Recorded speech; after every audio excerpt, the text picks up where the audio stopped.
Bonjour tout le monde, ici Michael, ou Mr Flamingo si vous préférez, et bienvenue pour cette nouvelle vidéo. Mr Flamingo, Flamingo, Mr Flamingo, que tout le monde connaît Flamingo, Flamingo, Mr Flamingo.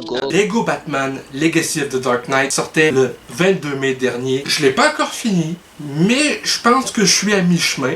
Je suis rendu au chapitre 3 et à ce qui paraît, il y a au moins 6 chapitres. Lego Batman Legacy of the Dark Knight est un jeu avec une histoire originale en tant que telle, qui se passe en ordre chronologique de les débuts de Batman et je dirais son ascension dans Gotham comme étant le protecteur de la ville. Je vais commencer par les points positifs. J'ai pris des notes pour être sûr de rien oublier. J'aime que c'est une histoire originale. Je vais vous expliquer un peu pourquoi les guillemets après, mais j'aime que c'est une histoire originale qui incorpore plusieurs éléments de la mythologie de Batman au fil des ans, que ce soit des comics, des films, séries télé ou les jeux, pour tout ce qui est des personnages et de l'inspiration, si je peux dire. Jim Gordon, il est basé sur cela de Jeffrey Wright, Bane, basé sur cela de Tom Hardy. C'est une Catwoman qui ici, je pense, est un mélange de Zoe Kravitz et Erna Kitt de la série des années 60 pour la saison 3, mais aussi des éléments de, par exemple, costume de la Catwoman de Michelle Pfeiffer. Niveau gameplay, c'est clairement un jeu qui est inspiré de la série des Arkham. En termes de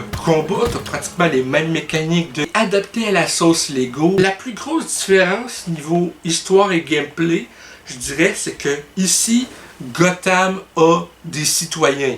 C'est pas comme dans Arkham Knight ou Arkham Origins où la ville était juste peuplée de méchants puis évacuée, ou dans Arkham Origins c'est parce qu'il y avait une tempête de neige que c'était un couvre-feu comme obligatoire. Non. Ici, comme pour Gotham Knight Warner Bros. Game Montréal, la ville est vivante. À ce niveau-là, j'ai rien à redire sur les mécaniques de gameplay et sur la ville. T'sais, graphiquement, c'est Lego, mais il y a quand même une coche au-dessus graphiquement pour non seulement la nouvelle génération de consoles PS5, ces affaires-là, mais aussi quand il pleut dans le jeu, tu as plus une sensation que la pluie va toucher aussi aux personnages, pas juste à l'environnement. Pour moi, le plus gros problème du jeu vient par rapport à l'histoire, mais comment expliquer? L'histoire en tant que telle, c'est pas le problème, c'est de la façon que l'histoire avance dans un sens, parce que, tu sais, le gros du gameplay commence à l'entraînement de Bruce Wayne dans la League of Shadows. Ce qui me rend confus, c'est que s'il y a des laps de temps qui se passent entre l'entraînement et le retour de Bruce à Gotham, et depuis son retour à Gotham, il se passe combien de temps avant ses débuts en Batman? Là, c'est très mal expliqué. Si jamais il y a des mini-sauts dans le temps, il y a zéro indication à l'écran pour te le dire. Le chapitre 2, où ce que là t'es introduit encore plus à Jack Napier, qui est comme la version ici du Joker inspirée par Jack Nicholson du film de 89. Entre le moment où ce Jack-là tombe dans Ace Chemicals et qu'il revient en Joker, j'ai aucune idée de si c'est tous des événements qui se passent la même nuit. Parce que tu sais, entre chaque mission, tu reviens en ville, mais j'ai aucune indication de est-ce que c'est une même nuit, est-ce que c'est plus tard, tu sais. Oui, entre les missions, tu peux retourner dans la Batcave puis tout, mais ça, c'est libre à toi de le faire. Donc, tu n'as aucune vraiment indication de est-ce que c'est toutes des missions qui se passent la même nuit ou quelques nuits de différence. Parce que si c'est toute la même nuit, entre le moment où Jack tombe dans Ace Chemicals et qu'il revient en Joker, si c'est toute la même nuit, excuse-moi, comment tu fais pour tout d'un coup, tu reviens en Joker et dans l'espace d'une seule nuit, tu as lancé les mimes après les Red Hood, puis que là, t'as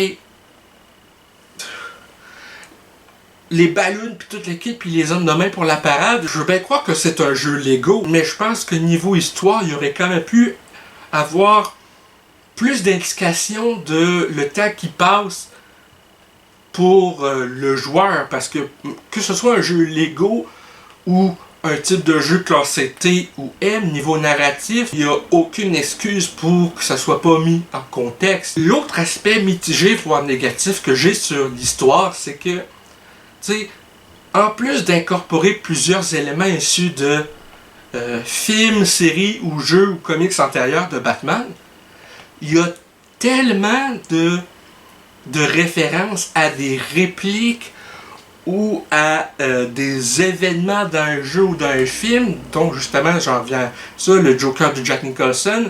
Tu sais, dans le film de 89, l'événement final, c'est un genre de parade. Ici, c'est la fin du chapitre 2, c'est une situation similaire, mais tout au long du jeu jusqu'à maintenant, il y a eu des répliques réutilisées de, par exemple, dans le Batman de 2022, quand dans l'annonce, t'entends Zoe Kravitz dire « The Bat and the Cat has a nice ring to it ». The bat and the cat.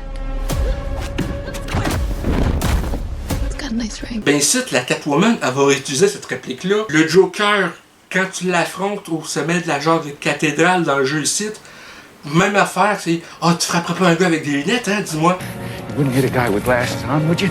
Il y a tellement de réutilisation ici et là, des répliques ou des situations que j'ai l'impression que ça devient pas juste des easter eggs et du fanservice, que ça devient à un certain stade juste du recyclage parce que les scénaristes étaient pas suffisamment inspirés pour apporter leur propre touche scénaristique. Peut-être aussi je me trompe et que je suis peut-être trop sévère à ce niveau-là avec le jeu.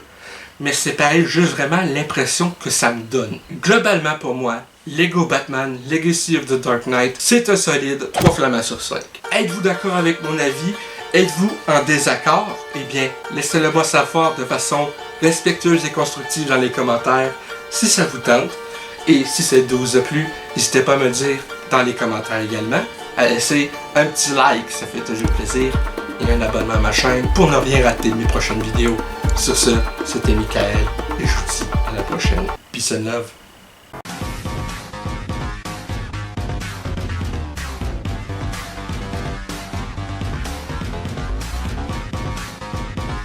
Hey le grand, c'est quoi que t'attends pour t'abonner, sacrément?